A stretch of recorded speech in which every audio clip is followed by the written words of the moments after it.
to lesson number 1 in beginning guitar for dum-dums.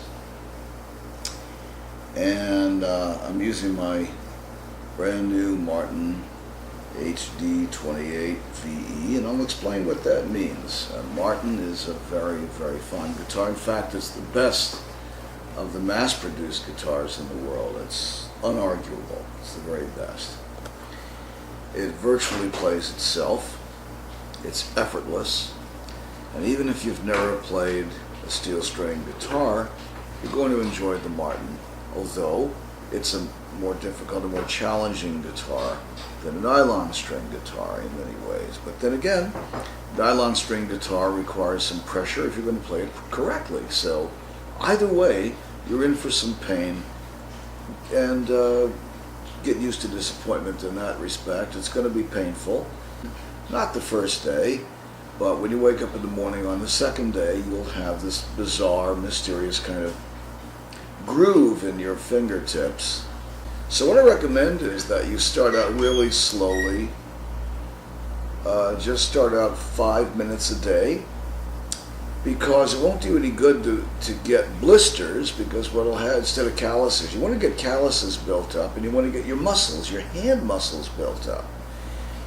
But the fact is that if you work too far every day, if you push yourself, you'll get blisters, and then when you get blisters, you're not going to want to play or be able to play for a week or two, and then you'll lose ground rather than gaining ground. So take your time.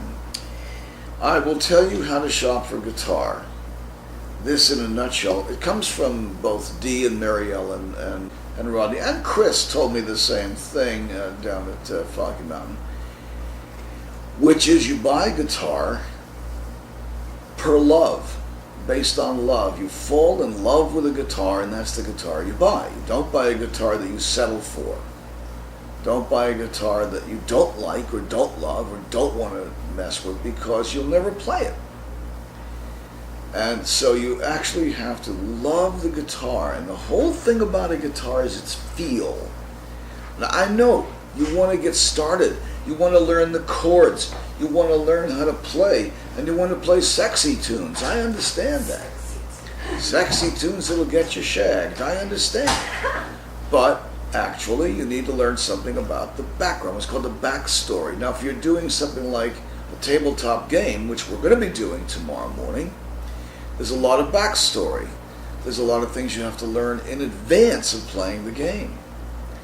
In Monopoly, you can just dive right in, basically, and start playing right away. In some things, you can do that. For instance, in baseball, you don't have to learn anything about baseball to actually play the game. But if you're going to play the game well, or professionally, you need to learn a lot about baseball, all the way back to who the inventor of baseball was, and when it developed, and how it developed, and why it is the way it is today, and so forth. So there's a lot to learning about the guitar. It looks like a very simple instrument, but actually it has a tremendous history, and there's a lot of things to learn. One of the things that you should learn about right now, right this minute, before you ever play a guitar, is what's called action. And that's what I mean by falling in love with the guitar. There's a certain sound that the guitar makes, but there's also a certain feel that the guitar has. I'll explain. The way this is constructed, the strings lay down against the fretboard here, which is on the neck. See, the neck has frets in it, and the frets, it's called a fretboard. And by the way, there's inlays in these to show you which is the 5th fret, 7th fret, 9th fret, 12th, and so forth. So what you want to do is you want to find a guitar that lays down perfectly. There's a little bridge up on this side here, a little bridge over on this side here, and they're all different. There's actually different heights to the strings, and because the strings are all different diameters, which we'll talk about at another time. And so what happens is that when you put your fingers on the fretboard, it'll feel good to you with a guitar you fall in love with. It'll feel good.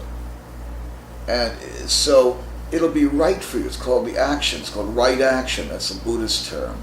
Right action. So when the action is right, that's the guitar for you.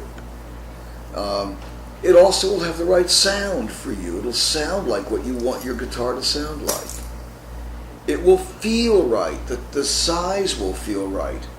If I were 6.5 feet tall, which I'm not, I'm shrinking every day, but if I were 6.5 feet tall, this guitar would still feel good in my hands, and I'll tell you why. This is the Dreadnought. It's a rather large, I could play a D45 also.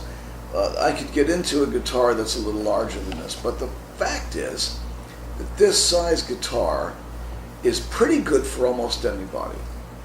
It's good for someone who's 5.5 feet tall, it's good for someone who's 6.5 feet tall, it's good for someone who weighs 110 pounds, good for someone who weighs 235 pounds.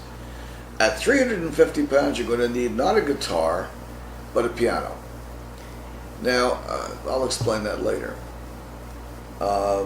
So you're going to feel the guitar. You're going to sit down at the music store, and you're going to ask to go into their Martin room.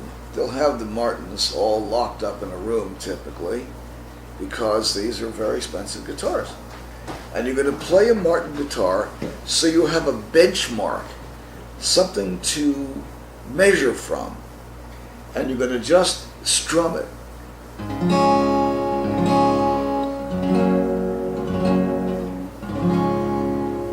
Now, you can't strum it unless you know the basic chords.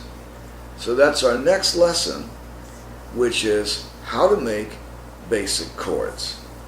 So we'll be right back after this word from our sponsor. You go ahead to the video, proceed to the video. You can press the right button there, and it will tell you, take me to the video that tells me how to make chords. In other words, lesson number 2. Peace.